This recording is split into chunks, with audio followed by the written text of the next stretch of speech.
পলাশ, কি অবস্থা দেখছেন? আজ যেহেতু আসামিকে আদালতে তোলা হবে, এরপরে কি আবার কোনো রিমান্ড আবেদন করা হবে কিনা, পুলিশের পক্ষ থেকে আগাম কোনো বার্তা এ ধরনের দিয়েছে কিনা জানাবেন।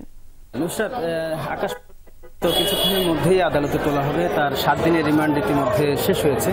তো আজকে তাকে আদালতে হাজির করে নতুন করে আবার রিমান্ড মঞ্জুর বা রিমান্ড আবেদন করবে কিনা সেটা এখনো নিশ্চিত করা যায়নি। তবে আমি যে তদন্ত কর্মকর্তা যে মামলাটি তদন্ত করছেন তার সাথে কথা বলেছি। তিনি বলছেন যে তার কথা এবং যে আহত জুহেল রানার কথা, এই দুজনের কথা কাছাকাছি মিলে যায়। আর এই ইরফান সে কিন্তু নতুন কোনো তথ্য দিচ্ছে না, অর্থাৎ সে খুন করেছে সেটাই সে বলছে। যদিও এর মধ্যে কিছু ছোট ছোট বিষয় আছে, সে কি করেছে, এর আগে কি খেয়েছে, এই ধরনের বিষয়গুলো বলেছে, কিন্তু সে সরাসরি একাই এই হত্যাকাণ্ডের সাথে সম্পৃক্ত এবং সে একাই হত্যা করেছে সেই বিষয়টি বারবার এই 7 দিনের রিমান্ডে কিন্তু সে বলেছে। কোনোভাবেই তার কাছ থেকে অন্য কোনো তথ্য বা বিকল্প আর কেউ তার সাথে ছিল কিনা, এই হত্যাকাণ্ডের সাথে অন্য কোনো বিষয় আছে কিনা সেই বিষয়ে কিন্তু নতুন কোনো তথ্য আমরা পাইনি। তবে তার ভিতরে একটা কথাই বলা হচ্ছে যে তার রাগ ক্ষোভ হচ্ছে যে তার বেতন বৃদ্ধি করা হয়নি, বেতন বাড়ানোর জন্য যে দাবি ছিল সে দাবির ক্ষোভ, সে জিদ থেকে পুঞ্জীবিত ক্ষোভ থেকেই হচ্ছে সে এই কাণ্ডটা ঘটিয়েছে।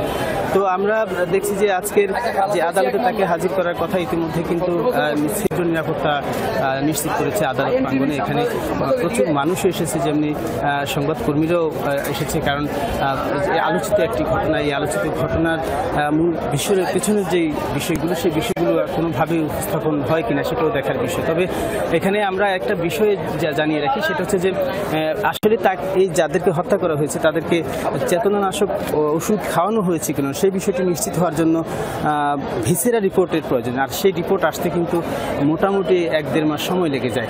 তো এর মধ্যে আমরা দেখছি যে এখানে যারা আদালতে যারা আইনজীবী আছেন তারা বলছেন যে মূলত তার পক্ষে এখনো কোনো আইনজীবী দাঁড়াবেন না। যদিও কয়েকজন আইনজীবী ইতিমধ্যে একটা মানসিক প্রস্তুতি নিয়েছিল যে আসলে এটা কি একটা সাজানো বিষয় কিনা, সেই বিষয়টি বিরুদ্ধে কিন্তু তারা অবস্থান নেওয়ার একটা পরিকল্পনা করেছে। কিন্তু সবশেষ যখন জানতে পারলো যে বা তদন্তকারী কর্মকর্তার যে ভাষ্য আমরা জানছি, সেই হিসেবে বোঝা যাচ্ছে যে আসলে এর সাথে অন্য কোনো ঘটনা নেই বা অন্য কোনো বিষয় এখানে নতুন কোনো বিষয় উপস্থাপন হচ্ছে না বা নতুন কোনো বিষয় নাই বলে আসলে এখনো বোঝা যাচ্ছে না যে আসলে বিষয়টা কি হয়। তবে নতুন করে রিমান্ড আবেদন করবে কিনা সেটাও এখন আসলে দেখার বিষয়।